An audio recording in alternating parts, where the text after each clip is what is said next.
Hello, and welcome back to the Studio I podcast.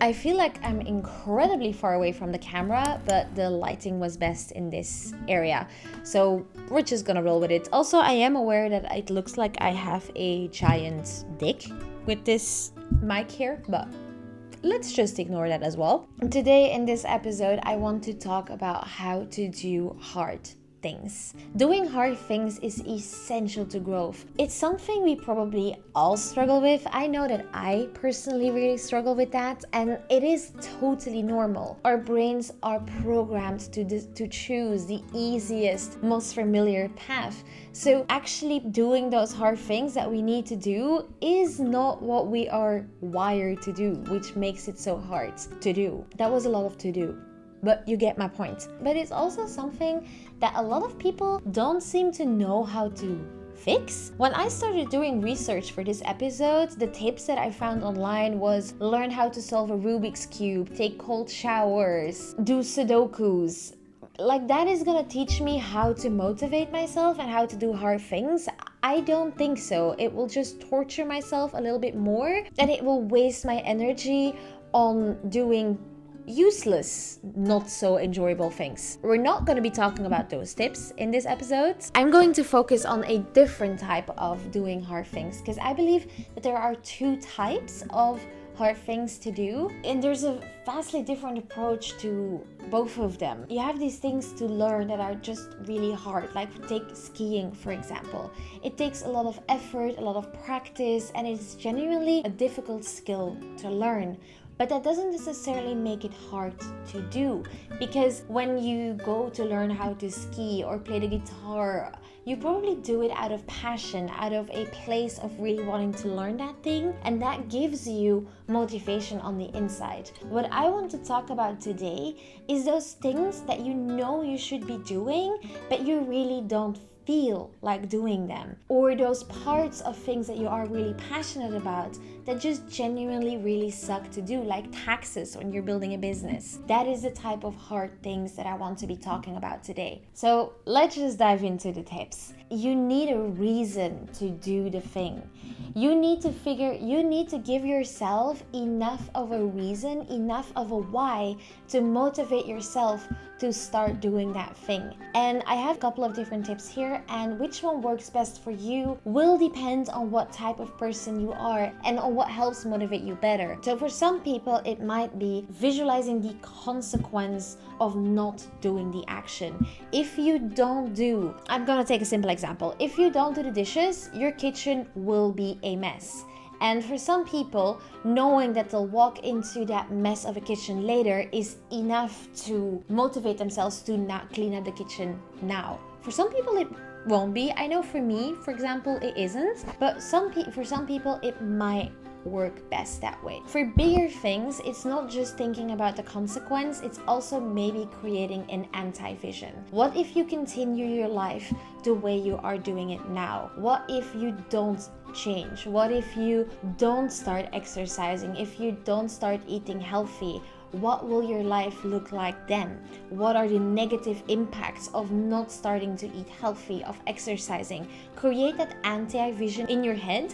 And for some people, and I know for bigger things, for me that helps as well, it might be enough to motivate you to actually take action and to change your behaviors and to go in another direction with your life. Because for some people, loss is a bigger motivator than gain. And if you are one of those people, give anti-visions and your losses a try. If that doesn't work for you, you can try a different approach of looking at future self and creating a very vivid picture of your future self in your mind, of really visualizing who that is and taking action to take care of them, to make sure that every action you take, and if you are facing difficult things to do, that you think about how it can benefit the future version of you. And with that also comes in the present to be grateful for what past you has done for you. Research has proven that this can be quite effective. It only works, in my opinion, if you care enough about yourself. If you struggle with caring about yourself, caring for future self might be very difficult as a motivator. And then we have the last option being looking for the benefit it has for others. If you are a people pleaser, and I'm not saying that being a people pleaser is healthy, but if you are a people pleaser or just genuinely someone who is motivated by helping other people, you can look for ways that the habit that you are trying to build, the hard thing that you are trying to do, will have a positive benefit on somebody else. And this can go quite far. For example, if you have a partner and you clean up the apartment, it is a very clear benefit because they will have a clean apartment as well. But if you go for a run, that might mean that you get to show up with more energy for your children, which is already a bit of a further stretch. Or even a further stretch, but something that you can make in your mind is if you go to exercise right now, that will make sure that you will probably be in a better mood, which will allow you to be a better friend towards your friends because you are genuinely a more happy and healthy person. You see how you can take something very obvious but also really dig deep into how your behavior can benefit somebody else a couple of steps down the line. If you journal and you know yourself better, by the time that you have kids, you might be able to be a better parent. It's a stretch, but it works. For me, these things work. I went to therapy. I started fixing myself and my emotional behavior because not only would that have a great impact on my partner, but I also know that it will make me a better parent down the line, which is still a couple of years away, but I started working on it now so I can show up for them in the best possible version of myself. So pick a way that, or mix and match for different things, but figure out what your why is for doing that hard thing, because you don't have a reason, and if you don't have a why, you will never take action on those things. But even a why alone might not be enough. And if that why alone is not enough, we're going to look at how we can make it easier for ourselves. And the first thing that we can do for that is to break everything down. I have talked about breaking things down on this channel so much, but it just works because we often mistake a lack of clarity for low motivation. Sometimes it can be enough to break down a task as small as you can go because you simply had no idea where to start with the hard thing. If you want to change up the whole look of your house and you have not been doing that for ages, it's possible that you just don't know where to start. So this also works for smaller tasks. If there's something that you really are not feeling, like cleaning your kitchen, breaking it down into the smallest possible actions and then starting with the one that you feel the least resistance towards can be enough to get the ball rolling and to start doing the thing. You can also eliminate resistance towards an activity. You can optimize your environment, so making everything that you want to do as easy as possible, like making sure that your workout clothes are accessible, that you have easy, healthy ingredients in your house if you want to work on your health, but also making the things that you don't want to do, like snacking, for example, as hard as you possibly can by not having snacks in the house.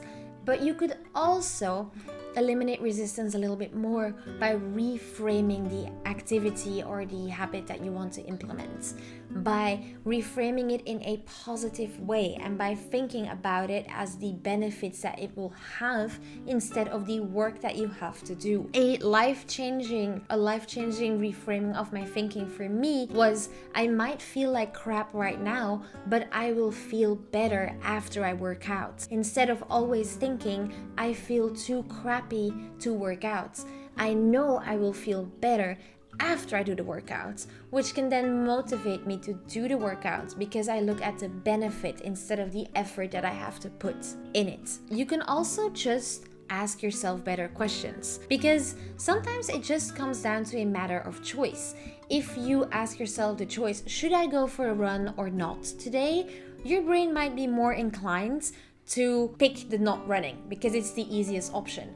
But if you ask yourself, should I go for a swim or a run today? Your brain will pick the option that it feels the least amount of resistance towards, which might be running or swimming, but you end up doing an activity that is more beneficial to you. You can do this with healthy eating, you can do this with anything.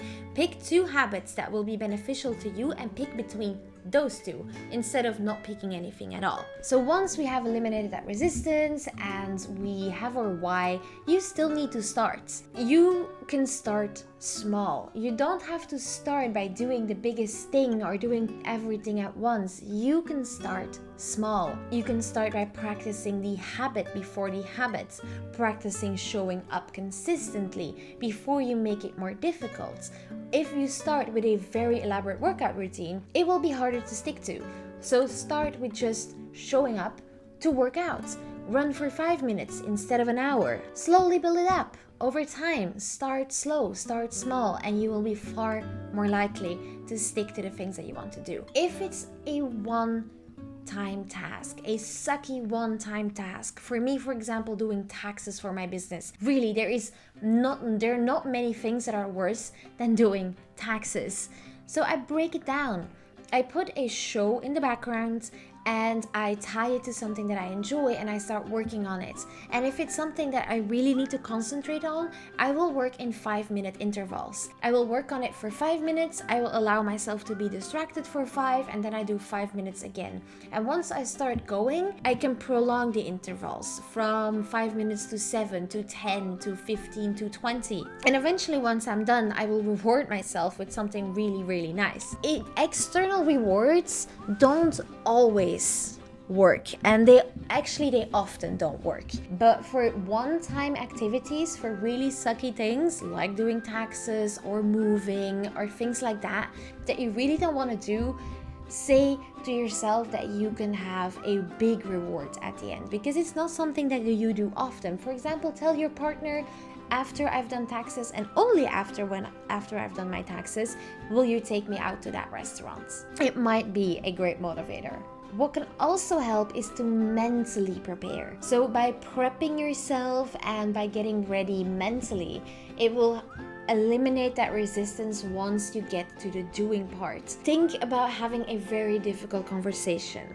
Try to mentally prepare for that conversation in your journal, in your head, by doing meditations, by preparing what you want to say, by having good arguments ready. Or, for example, when you have to write an essay, try to do the research first. Let it sit in your brain for a couple of days and then start writing. The writing will come a lot easier because you had that idea in your brain for a while already. By mentally preparing, starting will get a lot easier. And if really nothing works, go with productive procrastination. Shift your energy. If it asks a lot of effort from you to start, try redirecting that energy towards another productive task within reason, because we can't keep procrastinating the things forever. But if there's still a little bit of time left, it might be more beneficial to try again tomorrow, to now work on something that has a little bit less resistance and that will still have a great impact in your life, instead of just going and watching TV or scrolling on TikTok, to redirect that energy towards something else that's productive, to then come back with a more motivated, productive mindset after you've already completed other tasks, to see if you can do the hard thing now. For me, for example, it really helps when I need to do a mental declutter and plan, and really I feel quite stressed, to start by cleaning up my house and then start by cleaning out my brain, because it's almost as if I've already put myself in the right mindset. This can be done with other things as well, but find a system that works for you. For example, if you have to study for exams, you might put different courses